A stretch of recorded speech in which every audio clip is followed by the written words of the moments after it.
Free will को हम philosophy में फ्रीडम ऑफ विल अक्सर कहते हैं, उससे नाम उसका पूरा हो जाता है। हिंदी में इसको बोलते हैं संकल्प की स्वतंत्रता। इसका मोटा मोटा मतलब ये है कि अगर मैं कुछ भी विल करूं या संकल्प करूं, जैसे जैसे मेरा मन करे कि मैं एक पानी का गिलास उठा के पानी पी लूं, ठीक है, और मैंने पानी का गिलास उठाया और मैंने पी लिया। अब एक नज़र से देखने में लग रहा है कि मेरी इच्छा हुई, मैंने उठाया, मैंने पी लिया, कितना सिंपल है। या जैसे मैं पूछूं कि आज आपने ये हरे रंग की कमीज क्यों पहनी, बहुत सामान्य उत्तर ये है कि मैंने अपने वार्डरोब में देखा, 4-5 कमीजें देखी मुझे, वहाँ ये कमीज थोड़ी साफ सुथरी सी देखी, या मुझे वैसे पसंद है, मैंने उठाई और पहन ली। या ये कि आपने इसी टॉपिक पर बात करना क्यों चुना मेरे साथ, तो 10-15 टॉपिक्स आपके पास थे, आपने उनमें से एक को लिया, जो आपको लगा कि इस पर अच्छी बात होगी, आपने चुन लिया। मोटी नज़र से देखने में लगता है कि हम ये खुद ही कर रहे हैं। मेरा मन हुआ पानी पी लिया, मेरा मन हुआ कमीज पहन ली, मेरा मन हुआ टॉपिक डिसाइड कर लिया। फिलॉसफी में और साइंस में भी जब हम थोड़ा गहराई में जाते हैं तो सवाल उठता है कि सच में ये तय करने वाला मैं ही हूँ या इसके पीछे कुछ और पावर है। तो 3 इसमें संभावनाएं बनती हैं। अगर ये तीनों ना बने तो हम कहेंगे फ्री विल है। तो फ्री विल का मोटा सा मतलब, मैंने अपनी इच्छा से तय किया तो फ्री विल है, फ्रीडम ऑफ विल है, मैंने चाहा, मैंने किया। 3 जो खतरे हैं, एक खतरा या एक संभावना ये है कि ईश्वर एक सत्ता है, गॉड एक अथॉरिटी है, और सब कुछ उसके चाहने से ही होता है। Everything is pre destined, pre decided. उसने अपने नक्शे में तय कर रखा है कि मुझे उठा के पानी पीना है, और मैंने उठा के पानी पी लिया। तो अगर गॉड डिसाइड कर रहा है तो मेरे पास फ्री विल नहीं है। दूसरा क्या हो सकता है? दूसरा नेचर। जैसे मैं कहूं कि मैं ज़मीन पर चलता हूं क्योंकि मेरा मन करता है चलने का, पर सच बात यह है कि ग्रेविटी का नियम ऐसा है कि मैं ना भी चाहूं तो भी ज़मीन पर चलना ही पड़ेगा मुझे। मैं हवा में चल नहीं सकता हूं, मैं पानी पे चल नहीं सकता क्योंकि मैं मछली नहीं हूं, मैं डूब जाऊंगा उसके अंदर। तो मेरी मजबूरी है कि मैं ज़मीन पर ही चलूं, क्योंकि नेचुरल लॉज ने मुझे बांधा हुआ है कि मैं हवा और पानी में नहीं चल सकता हूं। तो अगर मैं ये कहूं कि मैं ज़मीन पर अपने शौक से चलता हूं, मेरा फ्री विल की अभिव्यक्ति हो रही है, तो बकवास बात है, क्योंकि नेचर ने बांधा हुआ है मुझे, है ना। अगर मैं 24 घंटे ना सोऊं और मुझे बहुत तेज़ नींद आ रही है और मैं कहूँ कि मैं अपनी मर्जी से सो रहा हूँ, ये बेकार की बात है, क्योंकि नेचर ऐसी है कि मुझे सोना ही पड़ेगा, वरना मैं जिंदा नहीं रह पाऊंगा। सोना ही पड़ेगा। भूख लगेगी, मुझे खाना ही पड़ेगा। कोई पेटू किस्म का आदमी बिना बात के खाया जा रहा है, एक अलग बात है, लेकिन भूख बहुत तेज़ लगी है, उस समय खाया, तो ये फ्री विल तो नहीं है। बहुत तेज़ प्यास लगी है, पानी पिया, फ्री विल तो नहीं है। एक तीसरी बात और भी है। तो नेचर और गॉड ने अगर मुझे बांधा है इसलिए मैंने कुछ किया है, तो मैं फ्री विल में नहीं हूं। एक तीसरी और संभावना है, वो ये है कि अगर मेरी किसी एक्शन के कॉजेशन पे हम अंदर जाते जाएं और हर चीज का कॉज मिल जाए और वो कॉज मुझ पे डिपेंडेंट नहीं है, तो भी फ्री विल नहीं है। So if I can perform at least one action which is dependent neither on God nor on nature nor on causation, then it is my free will. Causation को हम समझेंगे, कैसे समझेंगे? जैसे कोई भी एग्जांपल लेते हैं कि मान लीजिए अपनी हरी कमीज क्यों पहनी, है ना। रैंडम व्यक्ति कहेगा कि मेरी मर्जी। लेकिन अगर आप साइकोलॉजी में जाएंगे तो साइकोलॉजी के लोग या फिजिक्स में ऑप्टिक्स पढ़ने वाले लोग जब स्टडी करेंगे शायद बता पाएंगे कि आपको हरा रंग पसंद आने के कुछ खास कारण हैं। हो सकता है कि आपके देखने के प्रोसेस में या प्रोसेसिंग में, ब्रेन की प्रोसेसिंग में हरा रंग जब भी आता हो तो आपके अंदर कुछ ऐसे हार्मोन्स या न्यूरो ट्रांसमीटर्स रिलीज होते हैं जिससे आपको शांति मिलती हो, जिसको हम सामान्य भाषा में क्या बोलते हैं कि ये रंग मुझे सूदिंग लगता है, इस रंग से मुझे शांति मिलती है, ठीक है। या कोई बचपन में ऐसा एसोसिएशन हो गया कि आप किसी अच्छे दिन गए थे, उस दिन आपने हरी कमीज पहनी थी, आपका दिन अच्छा बन गया था, और जब जो कोई अच्छा दिन होता है आपका अनकॉन्शियस माइंड आपको प्रेरित करता है कि हरी कमीज पहनो, और आपको पता नहीं चलता क्योंकि अनकॉन्शियस लेवल पे चल रहा होता है। और क्योंकि अनकॉन्शियस लेवल पे है इसलिए हम बोलते हैं कि इंट्यूशन हुई मुझे कि मैं ये पहन लूँ। Intuition is nothing but unconscious reasoning.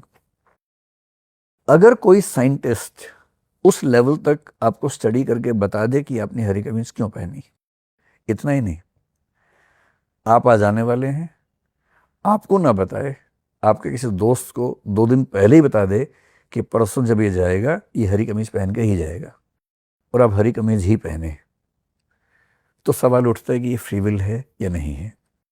और उस केस में क्योंकि हमारे पास कॉजेशन है, और हम व्याख्या कर पा रहे हैं, और इसका मतलब ये हुआ कि फ्री विल आपको फील हो रही है लेकिन फ्री विल है नहीं। वही मैंने आपका यही डायलॉग, जब मैं आपसे पिछली बार मैं ऐसा बात कर रहा था, आपने मुझे बात करी थी, तभी मैंने जो टाइम हैश के एपिसोड 4 में मैंने इस्तेमाल किया था कि हमें धोखा है बस फ्री विल होने का। आपका जो भी आपने सेकंड ऑप्शन दिया कि बाध्य हैं, जैसे आपने बताया ग्रेविटी का भी, तो चलना ही पड़ेगा हमें ज़मीन पर। ऐसा कुछ नहीं है कि मेरे पास फ्री विल है कि मैं ज़मीन पर नहीं चलूँगा, चलो आसमान में चलता हूँ, गाने में हो जाता है वैसी बात है। तो लेकिन इसी हिसाब से मैं आपको साइंटिफिक पॉइंट ऑफ व्यू से एक बात कहना चाहता हूँ कि हो क्या रहा था, माइकलसन मोल्डे का एक्सपेरिमेंट हुआ था, और वो हुआ इसलिए था कि उनको साबित करना था कि दुनिया में, पूरे ब्रह्मांड में एक ऐसा मटेरियल फैला हुआ है जिसके वजह से लाइट चल रही है। ठीक है, एथर कहते थे उसको, तो एथर विंड भी होती है, एक ऐसी बात हो रही। तो सिंपल सा ये है कि धरती के, फिलोसफी में आकाश को ईथर कहते हैं, अच्छा, और उसे स्पेस से अलग मानते हैं। हाँ हाँ, स्पेस अलग स्पेस है, अलग है। आकाश अलग है, उसको ईथर कहते हैं। तो हुआ ये कि अब तक, जब तक बहुत डिबेट चल रही थी, लाइट मतलब लाइट जो काम कर रही थी दुनिया में उस समय तक बहुत कंफ्यूजिंग काम कर रही थी। न्यूटन भाई बोल रहे थे भैया पार्टिकल है, उसके बाद धीरे धीरे हाइगन्स करके, मैं नाम प्रोनाउंस नहीं कर पाऊंगा, अभी डॉक्टर साहब बैठे नहीं हमारे पास, वरना वो कर देता वो। तो हाइगन्स ने बोला कि वेव हो सकती है। सब मान रहे थे, चलो न्यूटन बहुत अपने ज़माने में बलवान, बहुत ख्याति थी उनको, और उनको कोई काट नहीं सकता था, तो हमने पार्टिकल मान ली। सारा खेल बिगड़ा जब यंग्स का डबल स्लिट हो गया, तो हमें समझ में आया कि भैया ये है वेव। और फिर सारा खेल बिगड़ा जब हमें इवेंचुअली आइंस्टाइन ने जाके फोटो इलेक्ट्रिक इफेक्ट समझा दिया, तो पार्टिकल भी है, वेव भी है, बातें चलने लगी थी। लेकिन डबल स्लिट से तो ये साबित हो गया था ना कि ये ऑब्जर्वेशन से वेव और पार्टिकल चेंज हो सकता है। नहीं नहीं नहीं नहीं, यंग्स के से नहीं हुआ था, ये आगे चल के हुआ। अच्छा, यंग्स ने बताया कि, यंग्स ने सिंपल सी सनलाइट के आगे मतलब कि पेपर रख दिया, 2 स्लिट कटी हुई थी और इंटरफेरेंस पैटर्न दिख गया, और खूबसूरत ढंग से दिखा, तो समझ गया कि भैया ये होना चाहिए, वेव होना चाहिए। और दुनिया बहुत खुश हो गई कि हमने आखिरकार ये जान लिया कि ये वेव है। अच्छा, वेव है तो मीडियम चाहिए, हमारी बुद्धि यही कहती है कि अगर साउंड चल रहा है तो साउंड के लिए मीडियम है, तो मीडियम चाहिए। तो हमें मिल तो रहा नहीं है, तो हम एक काम करते हैं, इमेजिन कर लेते हैं। हमारी इंसान, मैं हमेशा बोलता हूँ ये बात कि इंसानों की सबसे बड़ी खासियत ये है कि वो चाहता है कि इस दुनिया से परे जिए, तभी भूतों की कहानियाँ उसको बहुत इंटरेस्टिंग लगती है, तभी ऐसी ऐसी कहानियाँ बनाता है वो कि जो उसको फील ना हो कि मैं इसी सो कॉल्ड से वर्ल्ड में बाध्य हूँ, और बहुत अलग अलग चीज़ें होती है। तो एथर का कंसेप्ट लेके आ गए। अब माइकलसन मोल्डे ने सोचा, अब देखते हैं, अब इसको साबित ही कर देते हैं यार, ये जो है एथर है। तो सिंपल सी बात है, अगर मीडियम में चल रही है, लाइट वेव है। एक हम बहुत छोटा सा कंसेप्ट पढ़ते हैं, न्यूटन भाई बहुत पहले बता के गए थे, रिलेटिविटी का हिसाब, रिलेटिव स्पीड का हिसाब, कि दो, जैसे मैं बचपन में बहुत कभी कभी नाराज़ होता था अपने घर वालों से, कि पापा हम ट्रेन में जा रहे हैं, और वो पहले जो वैसे स्लीपर क्लास में जा रहे हैं आराम से, तो खिड़की के बगल से ट्रेन गुजरती थी, मैं गुस्सा हो जाता था, यार बताओ ये ट्रेन कैसा है, ये कितना धीरे चल रही है, बगल वाली कितनी तेज गई। उस समय इतनी बुद्धि नहीं आ रही कि ये रिलेटिव स्पीड है, कि हमें लग रहा है वो तेज जा रही है, 2 स्पीड ऐड हो जाएगी, मतलब 2 अगर एक दूसरे की तरफ जा रहे हैं तो स्पीड ऐड हो जाएगी, अलग अलग जा रहे हैं तो स्पीड सबट्रैक्ट हो जाएगी। तो वही होगा कि अर्थ के साथ, अर्थ के रोटेशन के डायरेक्शन में अगर मैं लाइट फेंकूं तो तेज दिखेगी, उल्टी फेंकूं तो कम दिखेगी। एक्सपेरिमेंट किया गया और लाइट ने मजाक कर दिया कि भैया हम तो सेम रहेंगे। लाइट ने कहा कि मैं अर्थ के मोशन पे साथ चलूं या पीछे जाऊं, मेरी स्पीड सेम है। और यहां पर क्या है ना, बहुत से साइंटिस्ट कंफ्यूज होने लगे। लोग सोचते हैं कि आइंस्टाइन ने आगे चल के बताया था कि एनर्जी और मास में रिलेशन है, स्पीड के साथ एक रिलेटिविस्टिक मास बढ़ जाता है। ऐसा नहीं था, पहले भी एक्सपेरिमेंट होने लगे थे, और ये सब लोग मैक्सवेल बात कर रहे थे कि ऐसा कैसे हो रहा है कि इलेक्ट्रॉन जो है जब वो मूव कर रहा है, फास्ट मूव कर रहा है, तो उसका मास हमें बड़ा ज़्यादा परसीव हो रहा है। तो सब चीज़ें चलने लगी थी। तो आइंस्टाइन ने कुछ नहीं किया, आइंस्टाइन ने इस बात को माना कि स्पीड ऑफ लाइट कांस्टेंट है, चाहे मैं मूव करूं या ना करूं, एक बाध्य है। जैसा तो स्पीड हम मानते हैं लाइट की, वो आइंस्टाइन ने उसी को मान लिया था। हाँ, कि अब कैलकुलेट हो चुका था, फिर उससे पहले फॉर्मूले से निकाल दिया था मैक्सवेल ने इन सब से। तो स्पीड एक उसने माना कि नेचर क्या बोल रहा है, माइकलसन मोल्डे एक्सपेरिमेंट क्या बोल रहा है, मैं खामा का क्यों थोपूं। मैं हमेशा बोलता हूँ कि हमने साइंस की एक इंटरेस्टिंग बात है, साइंस हमेशा हाउ का जवाब देती है, वाई का जवाब नहीं देती। कैसे हो रहा है बता देगी, क्यों हो रहा है नहीं बता पाएगी। मतलब क्यों, अगर हम एथिकल मोरल सेंस से पूछे तो नहीं बता पाएगी।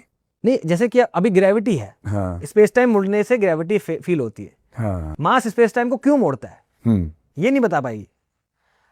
मास स्पेस टाइम को मोड़ देता है जिस वजह से हमें इसका झुकाव महसूस होता है। ये नहीं, जैसे बिग बैंग थियरी जो साइंस ने बनाई, बिग बैंग तो इसी का जवाब है ना कि क्यों। ये सब हुआ? नहीं, बिग बैंग हुआ, ये सब बन गया, लेकिन बिग बैंग क्यों हुआ? मतलब वो अल्टीमेट हाँ, क्वेश्चन का ultimate आंसर तो वो क्यों तो तक नहीं पहुंच वो पाएगा। तो एक सिंपल सी बात है हाँ। कि जहाँ फिजिक्स खत्म होती है हाँ, वहाँ मेटाफिजिक्स शुरू हो जाती है। बिल्कुल बिल्कुल। और तो क्यों का जवाब तो मेटाफिजिक्स स्पेकुलेट करती है जी जी जी। बेसिकली। तो जो आपके दूसरा पॉइंट है कि बाध्य, यहीं पे बंधनवार है। मैं साइंस, इसी टॉपिक पे मैं सर से जब बात भी कर रहा था, सर एक साइंस जितनी छोटी मोटी ज्ञान है मुझे उस पर बात करूंगा, आप तो फिलोसफी बताएंगे सेम टॉपिक पे। तो साइंस ने कहा आइंस्टाइन ने कहा कि ठीक है, मैं एक काम करता हूँ, स्पीड ऑफ लाइट को कांस्टेंट मान लेता हूँ और फिर देखता हूँ। अब वहां से बंधन चालू होता। जैसे आपका सेकंड पॉइंट ये है ना कि अगर एक चीज हम धरती पे चलने के लिए हमारे पास फ्री विल नहीं है, हमें चलना ही पड़ेगा, हम बाध्य हैं। तो स्पीड ऑफ लाइट कांस्टेंट आ रही थी। इसमें एक बहुत अच्छा थॉट एक्सपेरिमेंट किया आइंस्टाइन ने, कि उसने सोचा कि सबसे पहले समझते हैं अगर स्पीड ऑफ लाइट सेम है तो वक्त क्या है। न्यूटन के, आइंस्टाइन तक वक्त को एक हार्ड चीज मानी गई थी, क्लॉक की तरह काम कर रहा है, वो हर जगह सेम चल रहा है और वक्त सेम है। तो आपका नाव आज और मेरा आज सेम होना चाहिए। तो आज जो आप देख रहे हैं और जो आज मैं देख रहा हूं वो सेम होना चाहिए, तभी वक्त सेम है। तो ये बहुत खूबसूरत, वो थॉट एक्सपेरिमेंट में बहुत माहिर थे। उनकी बहुत अच्छी अच्छी सीरीज में भी दिखाते हैं, उनके थॉट एक्सपेरिमेंट बहुत मतलब कि दिमाग जो लेके चलते हैं उससे, थॉट एक्सपेरिमेंट से उन्होंने फिजिक्स निकाली बाद में।